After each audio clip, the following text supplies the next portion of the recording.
Hello, students. My name is Dr. Henry, and I'm your instructor for OAD 201 Legal Terminology. And the purpose of this video is to give you some quick tips and helpful information that will help you as you go through this course.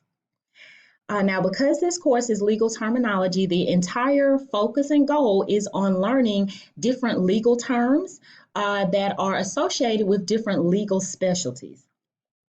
All right, this is a snapshot of our picture of our course in Blackboard. And of course, depending on when you're taking this course, your course reference number may be different. However, I do want to start by going to the how to register for the ebook section in the course orientation. So I'm going to click this drop down, and some of you may have already seen this, but I do want to do a quick review of it because depending on the way you purchase the book, what I'm going to show in this video may or may not match what you see when you log into your ebook. So if you purchase the book from the publisher, which is Pearson, they're going to use maybe Pearson Plus or one of their other products for you to view and read your ebook.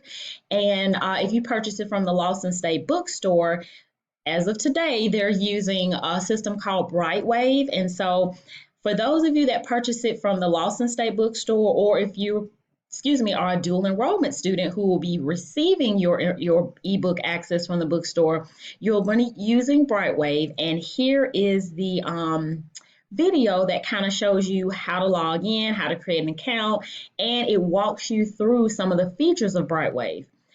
Now, the system that the publisher allows me as an instructor to use to preview the book is in a different source. So my view is going to be a little bit different, but I do want to kind of show you that most of the platforms for ebooks somewhat have the same features. So I want to talk about the ebook, and then I also want to give you some resources to help you in the course.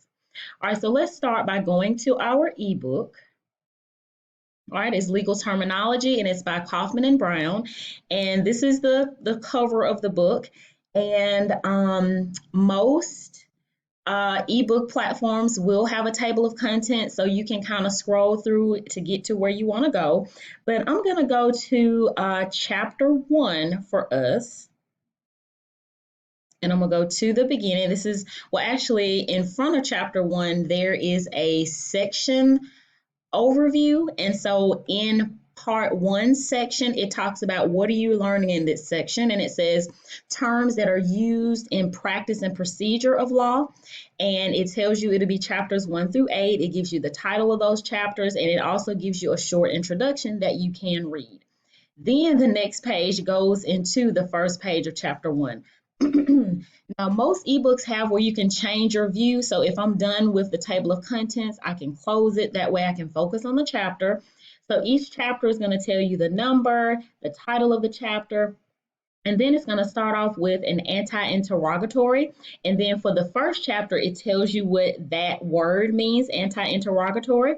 And so it literally means the before question. So this is what they're using as a sneak preview to the chapter. So for this particular chapter, it talks about the power of a court to review a lower court's decision is called, and then it has original jurisdiction, in rem jurisdiction, exclusive jurisdiction, and then appellate jurisdiction. So that's what's going to be mainly talked about in this course, in this chapter. Then it goes into learning objectives, which are specific things that you're going to learn to do. And then the next section is key terms. And each chapter has several key terms. So this is page 1. This is the bottom of the bottom of the first page of chapter 1. But then if I go to my next page, there are some more key terms. So there are a lot of key terms. And so for this course, I do want students to focus on learning the key terms for each chapter.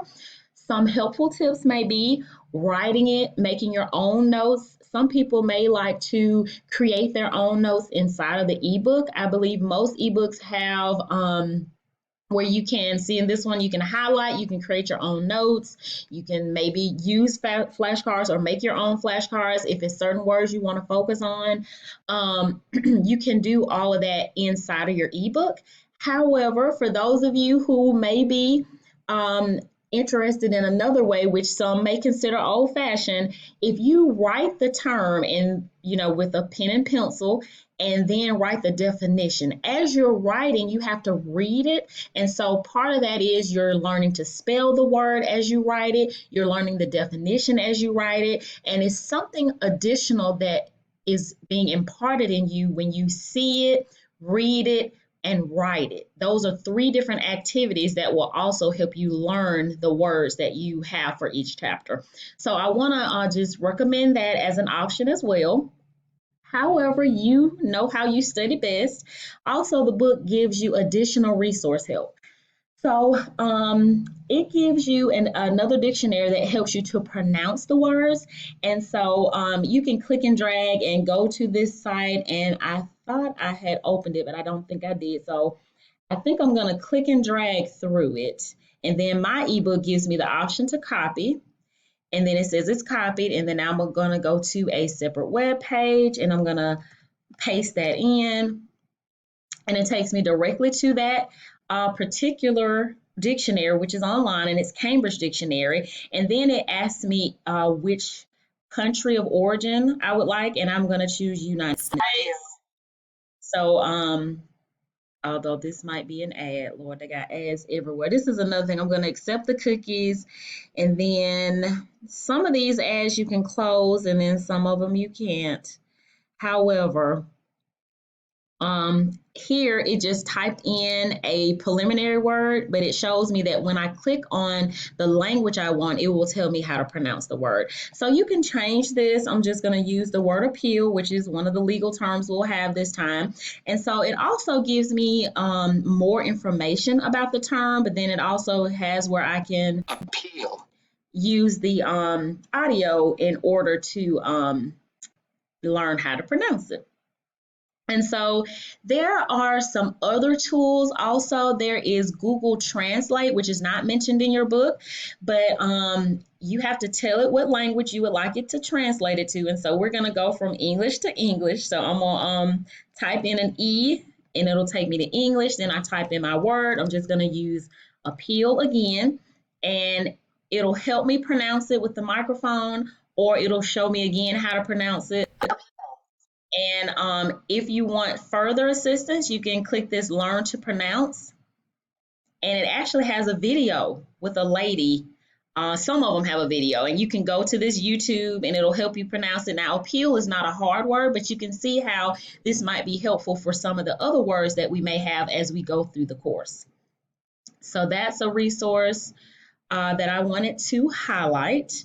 As well as those that are in the book. And so the book does have another one, but I believe the two that I gave you, which was the Cambridge Dictionary and the Google Translate, are very, very, very helpful. Also, there is a legal dictionary, dictionary.law.com, and I will put links to these inside of the course. It helps you when you want to have a further understanding of a word or term. So for example, our book has a glossary. So I'm going to go to it really quickly just as an example. It's all the way at the end, starts on page 391. And you can scroll through it, but you can also do a search if you're looking for a particular word. I'm just going to do appeal, I think, again. And then it'll take you to actually every section in the book that has that word. But once you see it in the 300s, like page 300, that's when you know you're in the glossary. So I'm going to just kind of scroll down and see if I can get to the glossary entry. And so here, this section says glossary of legal terms, and then this is the first one that has the word appeal. So I'm going to just click on that one, and it's going to take me to that page. And then it should have it highlighted in yellow, which it does at the bottom. So I'm going to close the search feature, and then I'm going to scroll to the bottom. And of course, you can expand or magnify your page if you want, but it took me directly to that word. And so sometimes you may want another definition to help you understand. Now, again, I'm just using appeal as an example, but if you go to that dictionary.law.com and enter a legal term, and we're going to do appeal, look it up, and it gives you another definition. And so sometimes I'm going to click on the link. Sometimes this will help you understand the term better. So having more than one definition can be helpful for you to understand what is the meaning of this particular term. And again, I'm going to put links to all of these resources inside of our course in Blackboard. All right, so I'm gonna go back to the page we were on, which I think was around page 2. I'm gonna try to zip back to where we were. Okay, so which was page 3. All right, so then the rest of the way the book goes into telling you about the content of the chapter, and then interwoven into the text are the key terms that we just looked at. And in the context of the chapter text, it's going to again give you the definition. However, for some of you who just may want to quickly go to the definition, you may want to just go to each term in the glossary, look it up, note the definition, and then study the words and the key terms, because that's what you really need to know. I do recommend that you read the chapter because it gives you so much additional context about how this word relates to our current legal system. But because the course is primarily focused on the words and the terms, it may be helpful for you to start there. And then back up once you have an understanding of the words and go to the chapter content.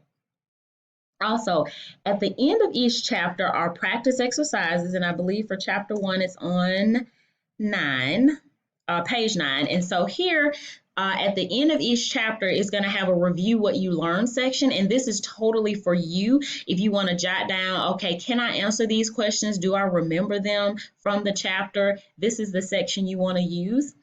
Also, as it relates to our practice exercises, we will be using the understanding legal concepts and the terminology checks, and they will be inside of Blackboard as assignments. But if you want to practice on them here inside of the book, you can, because you can see what the questions are before you actually open the assignment inside of Blackboard. And so this will be a good way for you to practice. Now, it doesn't give you the answers, but you will be able to practice before you even get started. But in Blackboard is where you're going to receive your answer. So this just tells you what the assignment looks like, what the questions are before you even open it in Blackboard.